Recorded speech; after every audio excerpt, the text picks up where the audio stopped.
안녕하세요. 반갑습니다. 주갈성교회 유형욱 목사입니다. 한 주간 잘 보내고 계시죠? 오늘은 요한계시록 10번째 시간입니다. 우리 지난 시간에 그 7인의 재앙을 보고 또 이어서 등장한 그 7 나팔을 든 그 천사의 모습을 보았습니다. 그리고 그 7 천사들이 나팔을 불기 전에 하늘에서 한 천사가 나타나서 그 금향로에 그 성도의 기도와 그 예수의 향을 담아서 하나님에게 드리는 장면을 보았습니다. 그리고 그 금향로에 제단의 불을 담아서 이 땅에 쏟으니까 이 땅에 우레와 음성과 번개와 지진이 나는 모습을 보았습니다. 여러분, 이 장면이 무엇인지 제가 설명해 드린 거 기억나시죠? 결국 하나님 나라가 이루어지기를 바라는 그 성도의 기도로 인해서 이 땅에 하나님의 재앙이 온다는 사실을 보여준 것입니다. 그리고 그 7 나팔 재앙이 가지고 있는 여러 가지 특성들에 대해서 제가 지난주에 설명을 드렸습니다. 이제 오늘은 그 7 나팔 재앙이 구체적으로 무엇인지 좀 살펴보면서 이 본문의 내용을 가지고 말씀을 좀 드리도록 하겠습니다. 제가 반복적으로 이 부분을 설명하고 있지만 그 7 나팔 재앙은 7인의 재앙이 벌어진 후에 일어나는 일들이 아니고 동시적으로 교회 시대에 일어나는 사건들을 다른 각도에서 설명을 하고 있다고 말씀을 드렸습니다. 그리고 이 나팔 재앙은 어떤 특정한 지역이 아니고 이 세상 어디에서나 일어날 수 있는 재앙이라는 것을 우리는 알아야 합니다. 그리고 한 가지 분명한 사실은 이 나팔 재앙은 특별히 그 예수 그리스도를 부인하고 성도를 박해하는 이 세상의 악인들, 그 악인들, 하나님을 믿지 않는 자들에게 내려지는 재앙이다라는 것을 분명히 말씀을 드렸습니다. 그리고 그 악인들에게 내려지는 이 나팔 재앙으로 인해서 그들을 완전히 심판하는 목적이 아닌 그들에게 경고를 하고 그들로 하여금 다시 회개하고 하나님에게 돌아올 수 있도록 기회를 주고 계신 재앙이다라는 것을 말씀을 드렸습니다.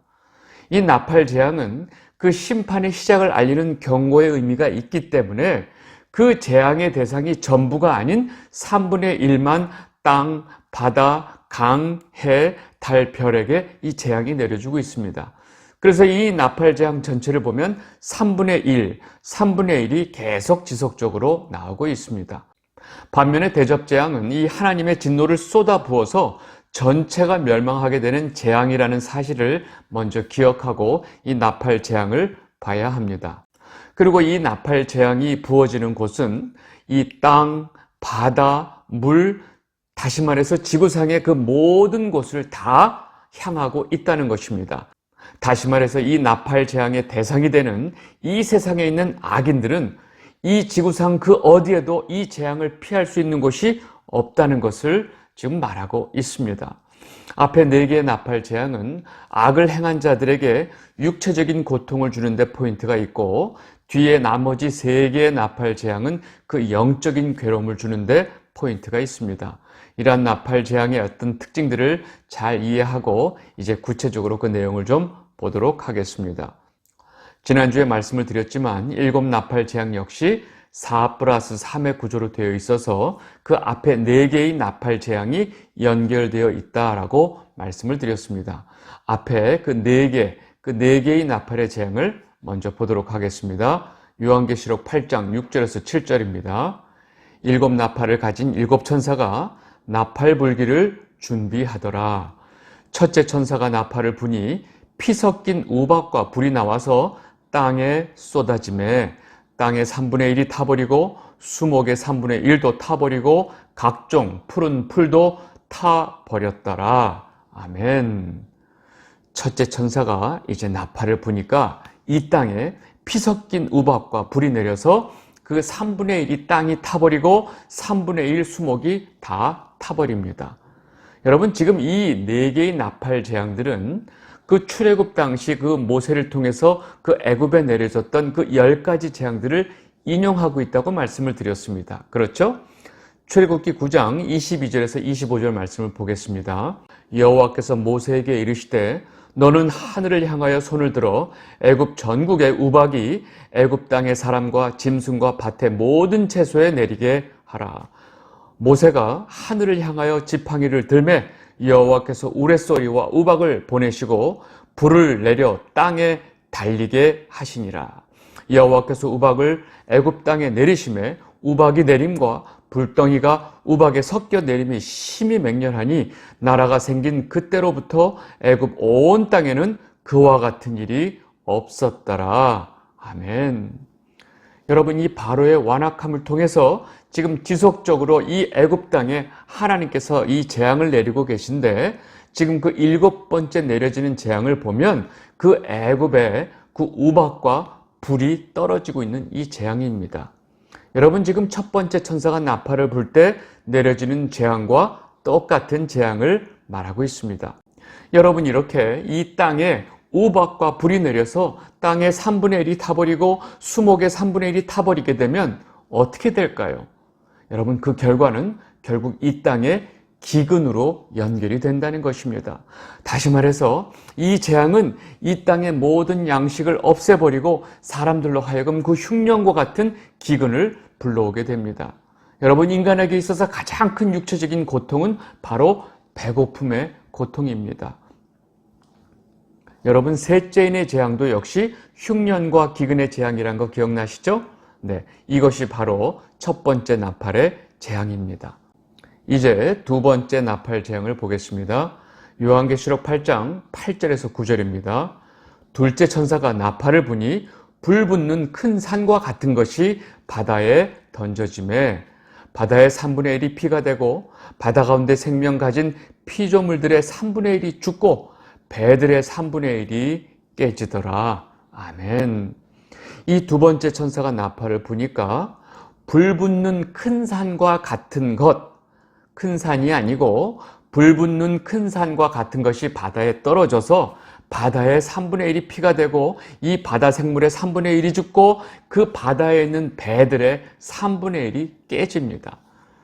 첫 번째 나팔 재앙으로부터 지금 두 번째 나팔 재앙까지 지속적으로 3분의 1이 파괴된다는 것을 강조하고 있는데, 이것은 이 완전한 심판이 아니고 심판의 시작, 즉 경고의 의미가 있다는 것을 앞에서 말씀을 드렸습니다. 그리고 여기서 설명하고 있는 이 불붙는 큰 산과 같은 것을 어떤 사람들이 화산 폭발이나 그 원자 핵폭탄이 터지는 거라고 설명을 하는 사람들이 있습니다.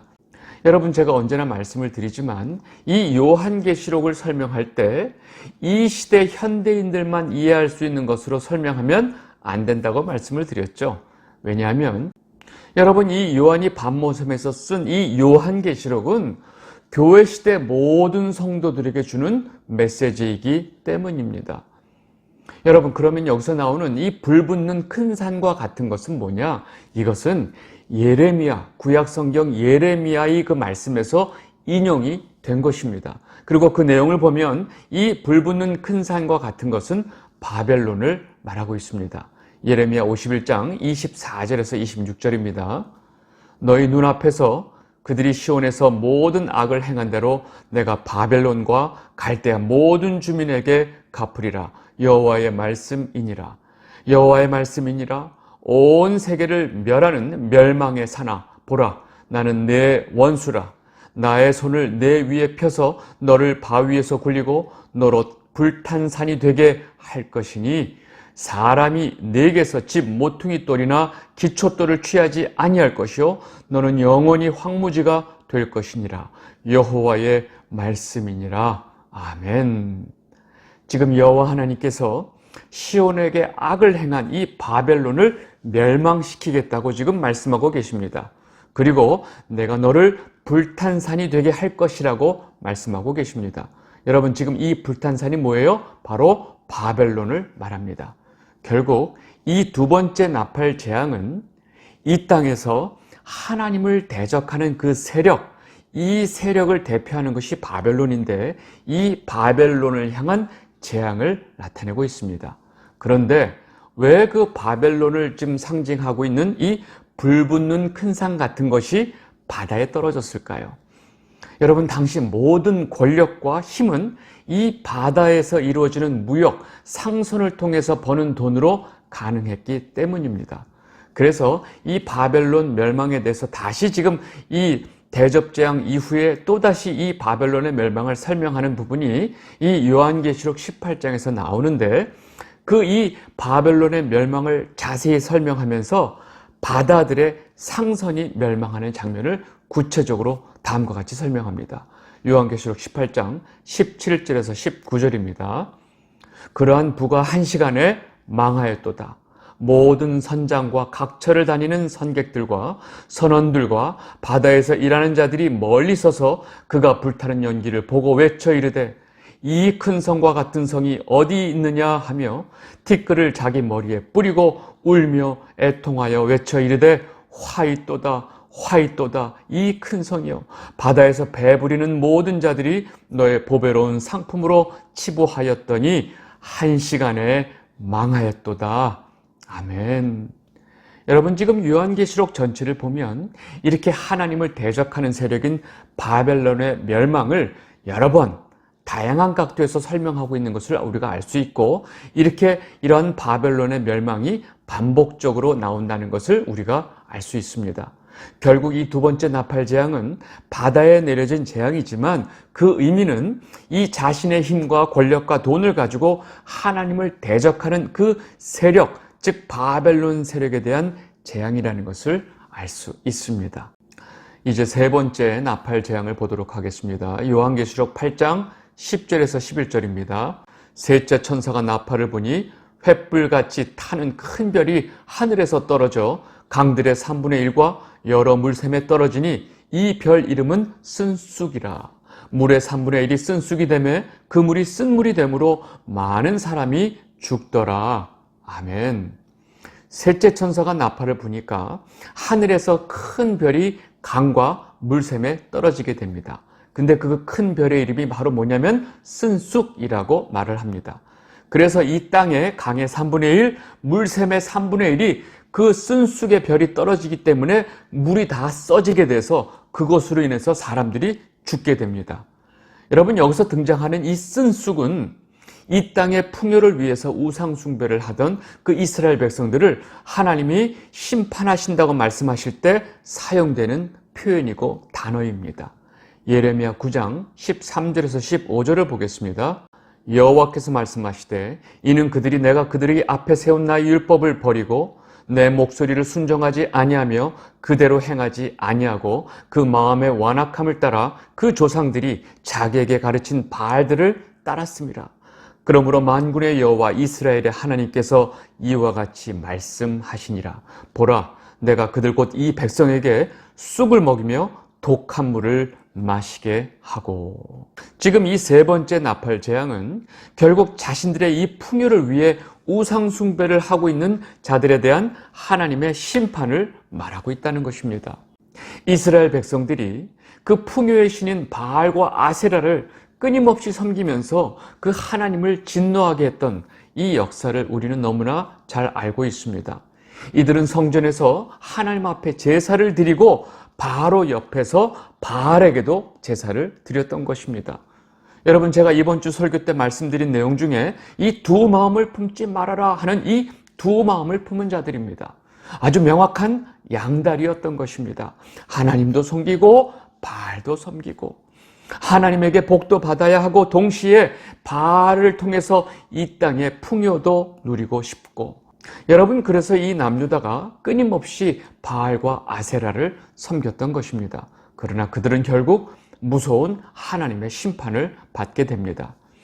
하나님을 섬기는 성도가 이 두 마음을 품는 것을 하나님 아버지께서 얼마나 싫어하시고 이에 대해서 진노하시는지를 우리는 분명히 알아야 합니다. 그래서 이 세상을 사랑하는 것이 하나님과 원수가 된다고 야고보가 분명히 말하고 있는 이유가 바로 여기에 있는 것입니다. 결국 지금 우리가 보고 있는 그 세 번째 나팔 재앙은 이 땅의 강에 물샘에 쓴물이 되는 재앙이지만 이 메시지는 우상 숭배를 하는 자들에 대한 심판을 나타내고 있습니다. 이제 넷째 나팔 재앙을 보도록 하겠습니다. 요한계시록 8장 12절입니다. 넷째 천사가 나팔을 부니 해 3분의 1과 달 3분의 1과 별들의 3분의 1이 타격을 받아 그 3분의 1이 어두워지니 낮 3분의 1은 비추임이 없고 밤도 그러하더라. 아멘. 넷째 천사가 나팔을 부니까 해와 달과 별의 3분의 1이 타격을 받아서 어두워지는 재앙입니다. 여러분, 이 재앙은 애굽에 내려진 그 10가지 재앙 중에 9번째 내려진 암흑의 재앙을 나타내고 있습니다. 그리고 그 암흑의 재앙은 구약에 여러 번 하나님의 심판에 대한 표현으로도 등장을 합니다. 아모스 8장 9절에서 10절입니다. 주 여호와의 말씀이니라. 그날에 내가 해를 대낮에 지게 하여 백주의 땅을 깜깜하게 하며 너희 절기를 애통으로 너희 모든 노래를 애곡으로 변하게 하며 모든 사람에게 굵은 배로 허리를 동이게 하며 모든 머리를 대머리가 되게 하며 독자의 죽음으로 말미암아 애통하듯 하게 하며 결국은 곤고한 날과 같게 하리라. 아멘. 아모스 선지자가 활동하던 시기는 당시 이 북이스라엘이 정치적으로 경제적으로 가장 부강한 때였습니다. 그런데 그렇게 북이스라엘이 정치적으로 군사적으로 경제적으로 가장 강한 때였지만 그들의 영적인 상태는 최악이었고 그들의 죄악도 가장 심할 때였습니다. 이때 아모스는 이들의 죄악으로 인해서 하나님께서 너희들을 심판하실 것이라는 것을 분명하게 예언하고 있는 내용입니다. 지금 이 넷째 나팔 재앙은 해와 달과 별이 그 빛을 잃고 이 땅이 어두워지는 것을 말하는데 사실 이것은 하나님만을 의지하고 살아야 할 백성들이 하나님을 저버리고 이 세상과 버치되고 교합해서 살아갈 때 그들에게 내려지는 심판을 나타내고 있습니다. 하나님께서 만드신 그 피조물인 해와 달과 별을 하나님보다 더 섬기고 하나님보다 그 피조물들을 더 의지하고 사는 인간들에게 너희들이 섬기는 해와 달과 별이 섬김의 대상이 아니고 하나님께서 만드신 피조물이라는 사실을 지금 이렇게 보여주고 있는 것입니다. 여러분, 이것이 바로 넷째 나팔 재앙이 주는 메시지입니다. 지금까지 본 이 네 가지 나팔 재앙의 내용들을 정리해 보겠습니다. 이렇게 네 나팔의 재앙은 인간이 붙들고 있는 그 모든 것들이 다 파괴되는 재앙을 말하고 있습니다.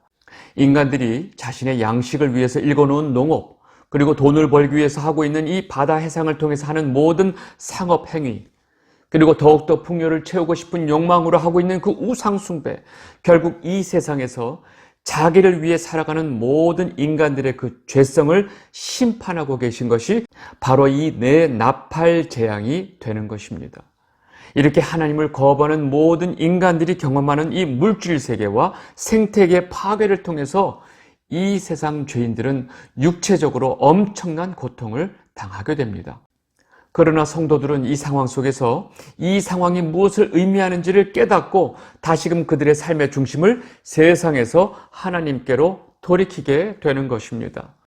그렇기 때문에 우리 삶 속에서 이렇게 물질 세계와 자연의 생태계가 무참히 파괴되는 경험을 할 때 성도에게는 이것이 저주나 심판이 아니고 우리를 다시금 하나님께 돌이키게 하는 하나님의 은혜라는 사실을 깨닫게 되는 것입니다. 이렇게 네 나팔 재앙이 끝나고 이제 8장이 끝나는데 이제 9장으로 넘어가기 전에 5번째 천사가 나팔을 불기 전에 8장 마지막에 갑자기 공중에 날아가는 독수리가 등장을 합니다. 요한계시록 8장 13절입니다. 내가 또 보고 들으니 공중에 날아가는 독수리가 큰 소리로 이르되 땅에 사는 자들에게 화가 있으리니 이는 새 천사들이 불어야 할 나팔 소리가 남아 있음이로다 하더라. 아멘. 네 번째 나팔 재앙이 끝나고 갑자기 공중에 날아가는 독수리가 등장을 합니다. 그리고 그 독수리가 화를 3번 외칩니다. 그런데 여기서 갑자기 독수리가 등장해서 화를 전하고 있는 이유가 무엇일까요? 성경에서 독수리는 보통 하나님의 보호하심과 하나님의 인도하심을 나타내는 동물입니다.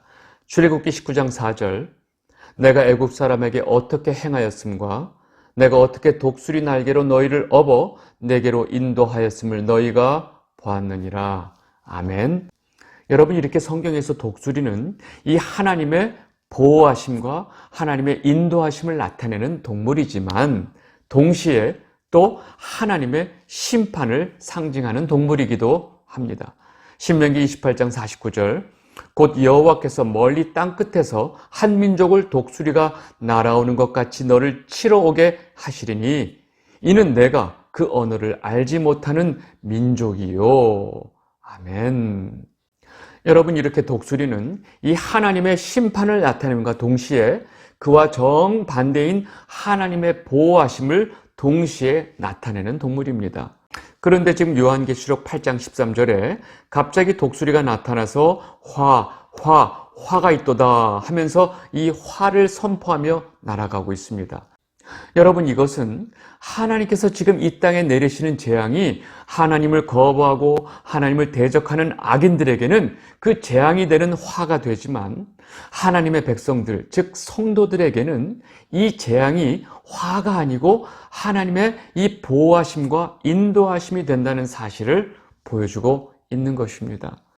왜냐하면 이 땅에 떨어지는 그 재앙들을 보면서 세상의 정신을 팔고 있었던 성도들이 버뜩 정신을 차리고 다시 하나님에게 돌아오게 되기 때문입니다. 갑자기 왜 중간에 독수리가 나타나서 화가 있도다를 외쳤는지 이제 이해하시겠죠. 이 영상을 보고 계신 주갈성 성도 여러분, 지금까지 살펴본 그 4개의 나팔 재앙들이 모두 애굽에 내려진 그 10가지 재앙들을 인용하고 있는 이유가 바로 여기에 있습니다. 애굽의 마지막 재앙인 그 장자의 죽음의 그 천사가 이 애굽 전역을 훑고 다닐 때 애굽의 모든 집의 장자들을 죽이고 있을 때 그 문설주의 어린 양의 피가 발려있는 그 집은 그 죽음의 천사가 그냥 넘어갔습니다. 마찬가지로 지금 이 세상에 이 무서운 재앙들이 내려질 때 그 하나님의 인침을 받은 하나님의 백성들은 그 어린 양의 피로 인해서 그 무서운 재앙의 심판 속에서도 철저하게 하나님의 보호하심 속에 있다는 사실을 지금 이 독수리라는 동물을 통해서 분명하게 우리에게 보여주고 있는 것입니다. 교회 시대를 포함한 이 세상의 모든 역사는 창조 때부터 종말 때까지 그 하나님의 심판과 구원이 언제나 동시에 일어나고 있다는 사실을 우리는 분명히 알아야 합니다. 이렇게 7 나팔 재앙의 메시지에도 성경 전체 복음이 가지고 있는 이 양면성이 그대로 있다는 것을 우리가 분명히 알아야 합니다. 그리고 이제 뒤에 이어지는 이 5번째, 6번째 나팔 재앙은 좀 내용이 좀 많고 깁니다. 그래서 오늘은 여기까지 하고 다음 시간에 좀 다뤄야 할 것 같습니다. 오늘은 여기까지 하도록 하겠습니다. 감사합니다.